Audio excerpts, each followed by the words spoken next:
Shalom, kembali lagi di channel YouTube Katolik Santuy. Pada kesempatan ini kita akan membahas Santo Andreas Corsini.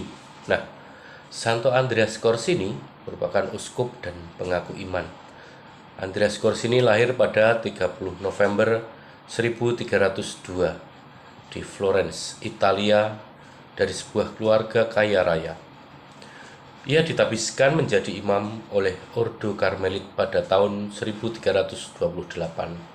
Kemudian melanjutkan studinya di Paris dan Avignon, Prancis pada tahun 1349 ditabiskan menjadi uskup. Nah, kehidupan masa muda suka berfoya-foya dan melakukan perbuatan yang tidak baik, bahkan bersifat aib. Ibu Andreas mendoakan secara terus-menerus agar ia mengalami pertobatan dan berbalik dari jalan kehidupannya yang sesat itu. Nah, ibunya juga mengatakan kepada Andreas bahwa kelahirannya sangat didambakan dan ketika ia lahir, ia langsung dipersembahkan kepada Tuhan dan Bunda Maria. Mendengar hal itu atau mendengar nasihat ibunya, Andreas pun hanyut dalam penyesalan yang sangat mendalam. Dahulu yang hatinya sangat keras dan kaku, berhasil ditembus oleh kekuatan rahmat Tuhan berkat doa-doa dari ibunya. Lalu ia memutuskan untuk masuk biara Santa Perawan Maria dari Gunung Karmel atau Ordo Karmelit. Nah, Andreas juga terkenal karena kasih sayang dan perhatiannya kepada para miskin dan orang-orang berdosa. Andreas mengajak kembali orang-orang yang berdosa ke jalan Tuhan. Atas bantuan rahmat Tuhan, usaha Andreas ini berhasil. Nah, Paus Urbanus ke-5 1363 sampai 1370 mengutus Andreas ke Bologna, Italia untuk mendamaikan pemerintah dan rakyat yang bertikai. Nah, Andreas sendiri meninggal pada 6 Januari tahun 1373. Pada tahun 1629, Andreas ditetapkan sebagai orang kudus oleh Paus Urbanus VIII.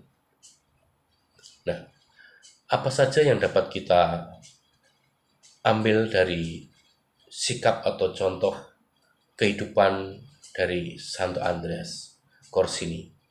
Nah, Santo Andreas Corsini dikenal akan kejujuran dan penghujatan yang sangat tinggi. Dia menjadi contoh bagaimana kita dapat menjaga integritas diri dan menghujat dengan jujur dalam berbagai situasi. Santo Andreas Corsini mempertahankan kebenaran dan menghadapi tantangan yang sangat besar. Dia menunjukkan bahwa perjuangan untuk kebenaran tidaklah mudah, namun harus dilakukan dengan kesungguhan dan kesabaran. Santo Andreas Corsini juga hidup dengan pengabdian total kepada Tuhan. Dia menunjukkan bahwa pengabdian adalah kunci bagi keselamatan dan kebahagiaan. Santo Andreas juga seorang santo yang dikenal akan kemuliaan dan kekekalan yang sangat tinggi. Dia menunjukkan bahwa kekekalan dapat menjadi jalan menuju kebaikan. Nah, Santo Andreas Corsini sangat hormat kepada orang tua dan menghormati mereka sebagai contoh hidup yang baik. Nah, apa saja yang dapat kita ambil atau sikap kehidupan yang dapat kita contoh dalam kehidupan sekarang? Kita dapat mengambil pelajaran dari Santo Andreas Corsini melalui atau dalam hal-hal berikut. Misalnya menjadi pribadi yang jujur dan integritas. Perjuangkan kebenaran dalam hidup. Berani mempertahankan nilai-nilai yang benar. Mengabdikan diri kepada Tuhan, menunjukkan perhatian terhadap orang lain, dan menghadapi kesulitan dengan keyakinan dan harapan pada Tuhan. Dengan demikian, kita dapat menjadi seperti Santo Andreas Corsini, yaitu seorang pribadi yang jujur, saleh, dan percaya diri dalam berbagai situasi hidup. Semoga pembahasan ini dapat menjadi tambahan pemahaman kita akan Santo Santa di dalam kehidupan kerohanian kita, terutama di dalam keimanan kita di dalam gereja Katolik. Kurang lebihnya mohon maaf apabila banyak salah kata, salah ucap yang tidak berkenan. Tuhan Yesus memberkati, berkah dalam